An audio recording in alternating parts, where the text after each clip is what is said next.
Eric, how do you feel like the offensive line did in this last game against Minnesota? Yeah, I thought we performed pretty well. I mean, obviously there's some things that we had to clean up. We had a couple penalties in the first quarter that hurt, but I feel like as an offense, we really kind of got a rhythm going in the second half. Um, it's something that we want to keep going forward. Kind of going with the theme of the year is to stop beating ourselves. And once we did that as an offensive line and as an offense, we were able to get some rhythm going.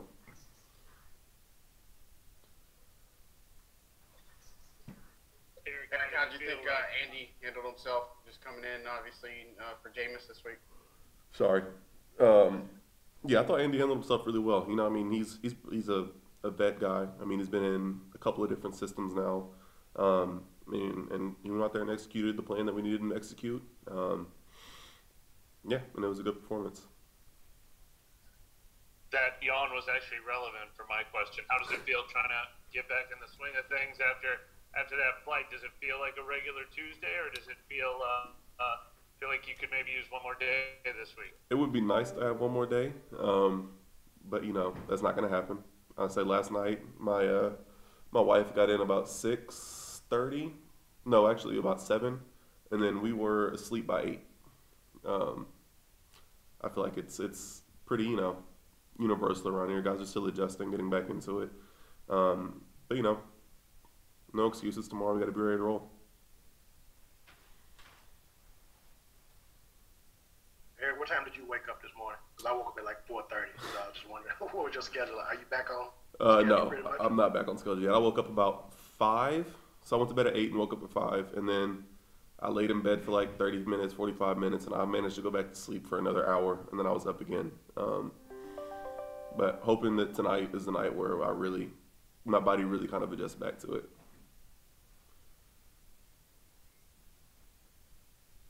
Did you guys find something in the run game, do you think? Or I mean, that goes in waves, and you can't just say that two good quarters means you guys started to find a rhythm necessarily.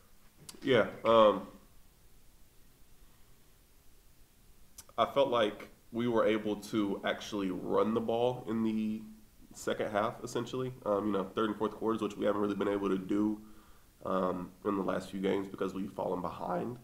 So I really feel like that was kind of a big part of getting things going. Is actually just being able to have the opportunities to run the ball later in the game that we haven't had previously.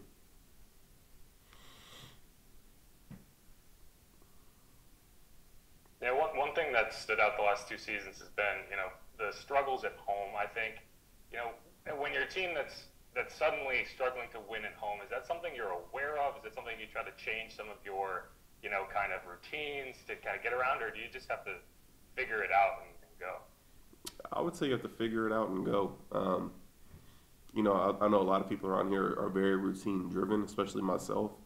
Um, that's not something that will change based on where we're playing, if you know what I mean. Um, so I don't know exactly how to fix it, but it's something that has to be fixed. Our fans deserve a winning team and a winning dome, and it's something that we want to fix as a team. Hey, Eric, I know some of the advanced stats said that Andy was, I think, in the top 5 or the top 7 from snap to release of ball. How important is that for this offense, especially you having played with Drew, knowing how quickly he got up, and how much does that weigh on operating this offense effectively? Yeah, I don't really know how to answer that part specifically, but I know that it's a big help to the offensive line. I mean, anytime the ball comes out fast, it makes it a lot easier for us because we can switch up our set patterns and just do different things that'll help us when we know the ball is getting released fast. Eric, to follow up on the run game topic, I mean, there's been so many things. There's been being down in the second half. There's been Alvin being hurt. There was Mark being hurt for a little while. When all those things come together, if they do, how big do you think that can be a part of the identity of this team to kind of set the tone? And is that something you don't feel like you guys were doing well enough earlier in the season, or the sample size was just too small to get it going? Yeah, I would say definitely the latter of what you said. I think the sample size was too small to really get a good estimate on that. I feel like it's something that can be a big part of our team and a big part of our game once everyone's healthy. But, we have to avoid getting behind early because when I saw someone sent me something the other day where it was like we had, dang it, never mind, I'm not going to say it because I don't remember the stat. But we had like triple the amount of pass attempts compared to run attempts in the fourth quarter, which as an offensive line, that isn't sustainable, and it's not fun necessarily. It wasn't triple. It was like 56-2. But you guys did start to chip away at it. Exactly. Yeah, and you can't play as an offensive line like that, and you can't thrive as an offense like that. Hey, Eric, when we all went back and watched the film on that illegal man downfield on Caesar, what was kind of the discussion like on that play? Because I thought the ball was like behind the line of scrimmage or something, but what did you kind of see on that play when y'all watched it again? No comment. I know that's not what I'm supposed to say, but that's what I'm gonna say on that. Okay. Sorry, yeah. What is your Sensitive topic. What is your awareness of that rule, though? Like when you guys are on screen passes, what is it that you guys know is your responsibility for when and how far you can go get ahead of it? Yeah, I mean it's all a timing thing. Like every screen that we have has a timing when everyone's supposed to get out. I mean, and everything went right on that screen. Everybody got out on time besides me. I was a little late getting out. Yeah, it's just a timing aspect, and the timing was right on the screen. The phasing was right on the screen. Yeah.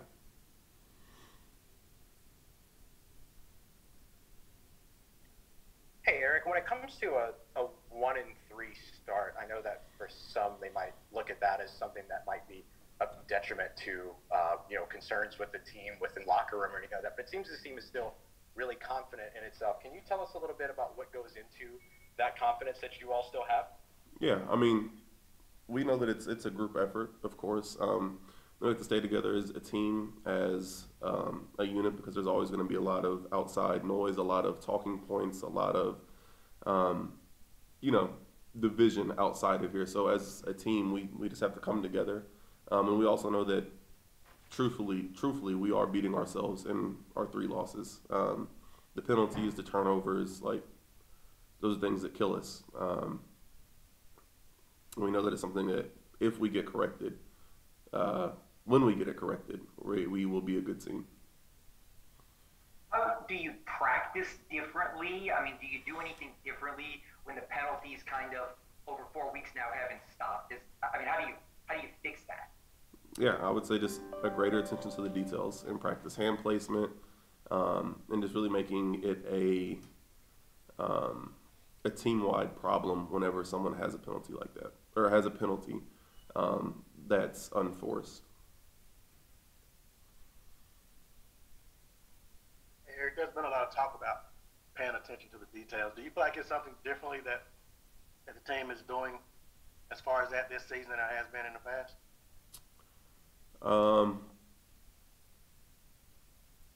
That's another one that I don't really have a good answer for, because I feel like attention to detail is something that we always want to hone in on. But I mean, I guess with the penalties, with the unforced errors, we have to make a bigger deal about it, put a bigger emphasis on it now than maybe we traditionally thought we have. But I don't feel like anything has really changed in that aspect. But now seeing that they are glaring problems, we have to hone in on them even more. Eric, I know you guys are still confident after the 1-3 start, but is there, knowing it, like a sense of urgency there, just knowing that your margins are a little bit thinner now than they were back on September 3rd or whenever you opened the season? Yeah. I'm sorry, could you repeat that question? Yeah, just whenever you guys start the season 0-0, you have kind of an idea of who you are as a team, yeah. And you're still confident in who you are. But being 1-3, is there like a sense of urgency to get that turned around quickly, knowing that your margins are a little bit thinner now? Yeah, no doubt. I mean, the sense of urgency has to be high when you're 1-3. Like, You know, you don't have a lot of room for error. You don't have a lot of room for mistakes. You don't have, really any room for error or mistakes. So I would say that we're definitely not in panic mode. We're just in sense of urgency mode.